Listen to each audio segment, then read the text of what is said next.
Thanks for watching. Don't forget to like, comment, share and subscribe to Mufti Tariq Masood, famous scholar. دیکھیں ایک مسئلہ خوب اچھی طرح سے سمجھیں. قصائی حضرات جانور ذبح سنت کے مطابق آج کل نہیں کرتے. سمجھ رہے ہیں؟ جانور ذبح کرنے کا طریقہ یہ ہے کہ اس پہ جب چھری چلائیں تو اس کی 4 رگیں کٹتی ہیں. ایک کھانے کی نالی, ایک سانس کی نالی اور 2 خون کی نالیاں ہوتی ہیں. یہ کٹتی ہیں تو خون پریشر کے ساتھ نکلنا شروع. اس کے بعد جانور کو چھوڑ دیں, وہ بڑے آرام سے کٹ جاتی ہیں. ایسے کریں گے کٹ جائیں گی. جانور کو چھوڑ دیں تاکہ اس کا بلڈ اچھی طرح باڈی سے نکل جائے. ذبح کرنے کا جو فلسفہ ہے اس کی بنیاد یہی ہے کہ جانور کا خون نکل جائے. خون ایک گندی ناپاک چیز ہے نا. قصائیوں کے پاس ٹائم کم ہوتا ہے. جیسے جن خواتین جو گائنی کے ڈاکٹر کے پاس جاتی ہیں نا اور بچے کی ڈیلیوری کا وقت ہو تو ڈاکٹروں کے پاس ٹائم, بولو بھائی, کم ہوتا ہے. جو نیچرل پروسیس ہے ڈیلیوری کا اس میں 1 ہفتہ بھی لگ سکتا ہے, 2 دن بھی لگ سکتے ہیں. بعض دفعہ درد اٹھ رہے ہیں, ختم ہو گئے, چلو جی واپس جاؤ, جب دوبارہ ہو تو دوبارہ آنا. بہت سے ڈاکٹر یہ ٹینشن نہیں لیتے. ان کے پاس چاپڑ, چھری, چاقو ہر وقت اویلیبل ہوتے ہیں اور قصائی بھی ان کے پاس ہر وقت موجود ہوتے ہیں. بھائی نہیں ہو رہا, کاٹو اور بچہ باہر نکالو. تو وہ کیا کرتے ہیں, آپریشن کر کے پیٹ ویٹ کاٹا. بھائی ٹائم نہیں ہمارے پاس. ان ڈاکٹروں کی بات کر رہا ہوں جو میرا بیان اس وقت نہیں سن رہے. سمجھ رہے ہیں؟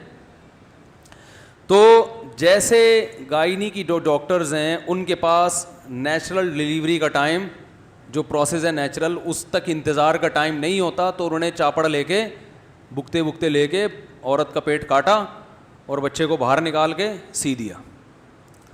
بار بار یہ پروسیس ہو تو زب لگا دیں گی کچھ دنوں میں, آپ دیکھنا.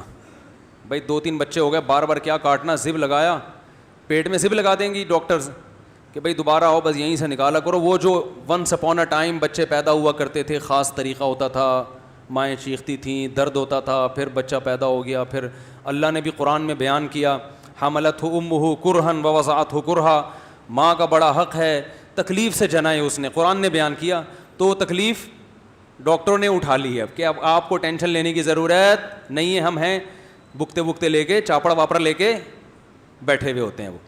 تو جو ہماری عورتوں کے ساتھ ہسپتالوں میں بیڑا غرق ہو رہا ہے نا, اللہ کی پناہ ہے وہ.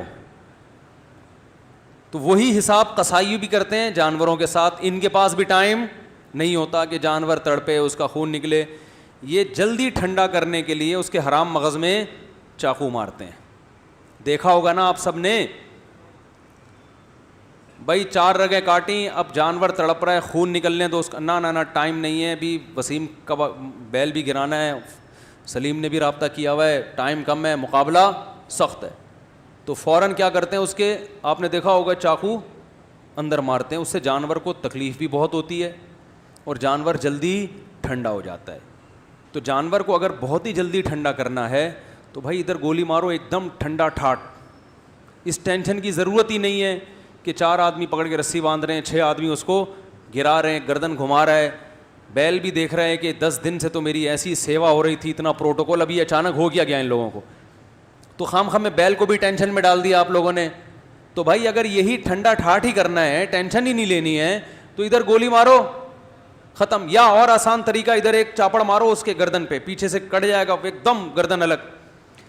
ارے وہ آج کل تو مشینیں آ رہی ہیں, آ رہے یہاں رکھو گے ایک دم گردن کیا ہو جائے گی الگ, 2 منٹ لگیں گے, نہ باندھنے کی ٹینشن. تو شریعت نے کیوں کہا گراؤ اور باقاعدہ ذبح کرو؟ اس لیے کہ یہ 4 رگیں کٹیں گی, باقی نہ کٹیں. کیونکہ حرام مغز جب کٹ جاتا ہے نا تو جو دماغ ہے نا, دماغ اس کا وہ یہ آرڈر کرنا باڈی کو چھوڑ دیتا ہے کہ کوئی ایمرجنسی نافذ ہو گئی ہے. دیکھیں یہ جو پیچھے رگیں جا رہی ہیں نا, جو ہمارے دماغ میں پیچھے سے رگیں جا رہی ہیں, ان کا ہماری باڈی سے اور ریڑھ کی ہڈی کے ذریعے کنیکشن ہے نا پوری باڈی سے. تو جب جانور کے یہاں چھری چلتی ہے, یہ والا حصہ صحیح کام کر رہا ہے اس کا پیچھے سے, وہ سگنل دیتا ہے کہ کوئی ایمرجنسی نافذ ہو گئی ہے, کچھ غلط ہو گیا ہے. جس کے نتیجے میں باڈی کیا ہوتی ہے؟ تڑپتی ہے. جانور خوب ٹانگیں مارتا ہے, تڑپتا ہے وہ, تو اس تڑپنے سے ہارٹ بیٹ تیز ہوتی ہے اور بلیڈنگ اسپیڈ کے ساتھ ہوتی ہے. تو جتنی جلدی بلڈ نکلتا ہے جانور کو احساس بھی ختم ہو جاتا ہے تکلیف کا, اور ساتھ ساتھ گوشت خون سے کیا ہو جاتا ہے بھائی؟ پاک ہو جاتا ہے. جو غیر مسلم کھانا کھاتے ہیں نا, گوشت جو مردار کھاتے ہیں, جو جھٹکے کا گوشت, اس میں آپ گوشت پکائیں گے تو آپ کو بار بار اس میں خون نکلتا ہوا نظر آئے گا. تو خون سے پاک ہو جاتا ہے. اس میں بڑی مصلحتیں ہیں. بیماریاں ساری جانور کے بلڈ میں ہوتی ہیں تو وہ بھی نکل جاتا ہے. خون ناپاک چیز ہے, اس سے بھی آپ بچ جاتے ہیں, اور گوشت میں ذائقہ بھی پیدا ہو جاتا ہے. یہ سارے فائدے حاصل ہوتے ہیں. تو اب کیا ہے کہ جب یہ ہڈی کاٹ ڈالی, یہاں سے مسئلہ کر دیا آپ نے, تو وہ جانور ہو گیا ایک دم مردار. وہ جو سگنل جا رہے تھے نا دماغ سے اس کو کہ ایمرجنسی ہے, وہ کنیکشن ہی کیا کر دیا, تو وہ ختم ہو گیا. تو اب وہ نہ تڑپتا ہے نہ اس کے وہ, تو وہ اس میں جو شریعت کا مقصد ہے وہ پورے طور پر حاصل نہیں ہوتا. تو جانور کو اگر یہاں سے کاٹا ہے حلال تو ہو جائے گا, لیکن یہ عمل کیا ہے؟ مکروہ ہے, ناپسندیدہ ہے. اور عام کمیلوں میں بھی نا کسائیوں کو اس کا پابند بنائیں, کیونکہ یہ بلڈ جب جانور کے گوشت میں رہتا ہے تو اسے بیماریاں بھی آتی ہیں. آپ کو پتہ ہے بڑے گوشت میں جتنی بیماریاں بلڈ کی وجہ سے ہیں. میں نے ایک ڈاکٹر سے سنا کہ اگر بڑے گوشت میں بلڈ کو اچھی طرح سے نکال دیا جائے تو بڑے گوشت کی بہت ساری بیماریاں جو بڑے گوشت کی وجہ سے ہوتی ہیں ویسے ختم ہو جائیں گی. تو اب آپ نے کیا کرنا ہے کہ جب جانور گرا ہے, قصائی نے جیسے ہی ذبح کیا, تو پہلے تو آپ قصائی کو آرام سے, پہلے جانور گرانے سے پہلے سمجھا دیں قصائی کو آرام سے, بھائی 4 رگیں کاٹ کے بسم اللہ اللہ اکبر پڑھ کے 4 رگیں کاٹنی, اور فوراً کیا ہو جانا ہے؟ سائڈ. ٹائم نہیں ہے تو اتنے میں دوسرا جانور گرا دو, اس کو آرام سے ٹھنڈا ہونے دو. پورے سال بقرعید کا انتظار کیا ہے تو 10 منٹ اور انتظار نہیں کر سکتے کیا؟ 10 منٹ تھوڑا دیر سے کھانا پک جائے گا, کیا خیال ہے بھائی؟ تو آپ نے قصائی کو لگا دیں, سمجھا دیں بہت اچھی طرح سے, تو انشاءاللہ اس کو کھونٹے سے باندھنے کی نوبت نہیں آئے گی قصائی کو. پھر بھی اگر نہیں مان رہا ہے, جیسے کہ نہیں مانتے, بہت سے قصائی نہیں مانتے, آپ ان کو 100 دفعہ سمجھاؤ بھائی 4 رگیں کاٹ کے چھوڑ دو, وہ نہیں مانے گا. تو پھر اس کا طریقہ یہ ہے کہ جتنے بندے جانور پر تھے وہ جانور کو چھوڑ پہ کس پہ آ جائیں؟ قصائی پہ آ جائیں. جانور اب کہیں نہیں جائے گا, گردن اس کی کٹ گئی ہے, پاؤں بندے ہوئے ہیں, 2-4 دفعہ کھڑا ہوگا کلا بازی کا, وہ نہیں بھاگنے والا, اب کسی کو سینگ وینگ نہیں مارے گا, بے فکر رہیں. اب سارے بندے جو جانور پہ تھے کس پہ آ جائیں؟ قصائی پہ آ جائیں. اور جس کھونٹے سے جانور بندھا ہوا تھا تھوڑی دیر کے لیے اس کھونٹے سے اس قصائی کو باندھ. قصائی لوگ کہتے ہیں مفتی صاحب ہماری توہین کر رہے ہیں. میں آپ کی توہین نہیں کر رہا, کیونکہ آپ یہاں تک نوبت آنے ہی نہیں دیں گے. آپ تو 4 رگیں کاٹ کے الگ ہو جائیں گے, لہذا میں آپ کی بات کر ہی نہیں رہا. لیکن پھر بھی اگر آپ الگ نہیں ہو رہے تو آپ خود بتاؤ آپ کے ساتھ اور کیا کیا جائے پھر اس کے علاوہ.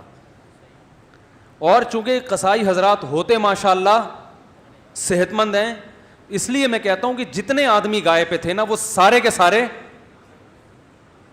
ادھر آ جائیں, کیونکہ اس طرح کا جو قصائی جو قابو میں آنے والا نہیں ہے.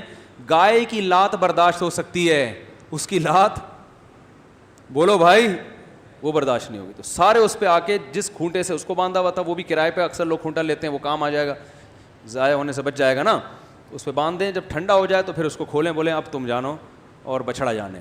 سمجھ رہے ہیں کہ نہیں سمجھ رہے؟ ایک مسئلہ تو یہ. اور یہ عام طور پہ بھی جب گوشت خریدا کریں نا تو اس میں بھی کوشش کیا کریں, اگر یہ آپ کے لیے ممکن ہے تو جانور اپنے سامنے کٹوا کے بس اتنا کٹوایا کریں. اس کے نقصان کیا ہیں؟ حرام مغز کو کاٹنے کی پہلی بات خلاف سنت, ذبح کرنے کا سنت طریقہ نہیں ہے. دوسری بات جانور کو تکلیف ہوتی ہے, بہت ایک دم تڑپتا ہے جب اس کے لگتی ہے نا. تیسرا نقصان کیا ہے کہ گوشت میں بیماری باقی رہنے کا خطرہ ہوتا ہے بلڈ کے رہنے سے. چوتھا نقصان گوشت کے ذائقے میں بھی کمی آتی ہے, اور گوشت جلدی بھی, پانچواں بھی گوشت جلدی بھی خراب ہو جاتا ہے. اگر بلڈ اس کے اندر رہتا ہے نا تو گوشت پھر خراب ہونے کا پروسیس بھی بڑھ جاتا ہے. تو یہ 5 نقصانات سے بچنے کے لیے تھوڑا سا آپ کو ہمت کرنی پڑے گی. دوسری بات یہ ہے کہ جب قصائی سے جانور ذبح کروائیں تو اس بات کا اہتمام کریں کہ بہت سے غیر مسلم بھی بقرعید کے دنوں میں قصائی بنے ہوئے ہوتے ہیں. غیر مسلم کا ذبیحہ حلال نہیں ہے. یعنی اگر وہ ذبح کرے گا تو اس کا کھانا حلال نہیں ہے. سمجھ رہے ہیں؟ تو شک نہ کریں کسی قصائی کے بارے میں بلا وجہ, لیکن ہلکی پھلکی سی تحقیق کر لیں. مشرک کا ذبیحہ بھی حلال نہیں ہے. جو اللہ کے سوا کسی اور کو بھی مختار کل, مشکل کشا, حاجت روا سمجھتا ہو. عید کی نماز 6:40 پہ, بہت دیر سے نہیں ہو رہی؟ اچھا چلو, بہت دیر سے ہو رہی ہے یار. بقرعید میں تو لوگ ایسے اسپیڈ میں ہوتے ہیں. چلو بہرحال 6:40 پہ. تو توحید پرست ہونا چاہیے. تو آپ پہلے سے جانتے ہیں اگر تو ٹھیک ہے, نہیں تو آج کل آپ کو پتہ ہے خود مسلمانوں میں شرک بہت تیزی سے پھیل گیا ہے. تو کسی ایسے سے ذبح نہ کروائیں جو بالکل بلا تعویل آپ صلی اللہ علیہ وسلم کو حاجت روا, مشکل کشا, ہر جگہ موجود, تو اللہ اور رسول میں کوئی فرق ہی نہیں چھوڑا اس نے. تو اس طرح بھی اگر ہے تو پھر بھی ذبیحہ حلال نہیں ہوگا, چاہے وہ شیعہ میں ہو, دیوبندی میں ہو, بریلوی میں ہو, اہل حدیث میں ہو, کسی میں بھی ہو. مسلک کی بات نہیں ہے, بات ہے شخصیت کی, کہ کوئی شخص بھی اس عقیدے کا حامل ہے تو اس کا ذبیحہ حلال نہیں ہے. وہمی بننے کی ضرورت نہیں ہے کہ اب آپ ہر آدمی کے لیبارٹری ٹیسٹ کروانے لگیں کہ کیا عقیدہ ہے تیرا.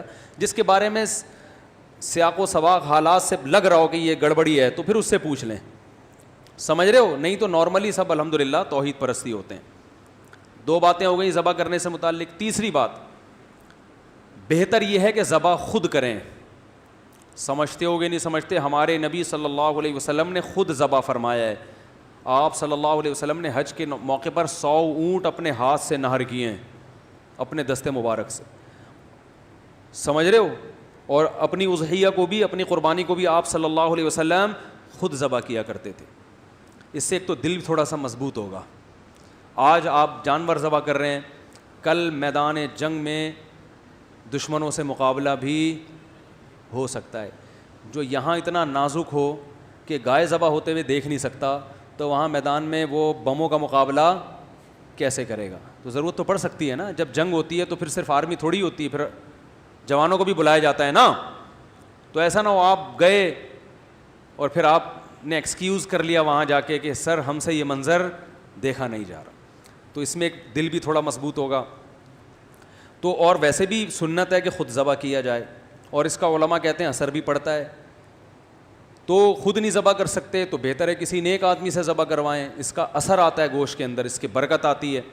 پھر بھی اگر آپ کہتے ہو نہیں جی قصائی نہیں, قصائی بھی نیک بھی ہوتے ہیں, ان میں بہت سے اچھے بھی ہوتے ہیں, ہر طرح کے ہوتے ہیں, جیسے عام لوگوں میں ہر طرح کے, تو ان میں اچھا ہے تو اسی سے بے شک ذبح کروا لیں, لیکن بہتر ہے خود. لیکن جب قصائی اگر ذبح کر رہا ہے تو تکبیر کہلوائیں.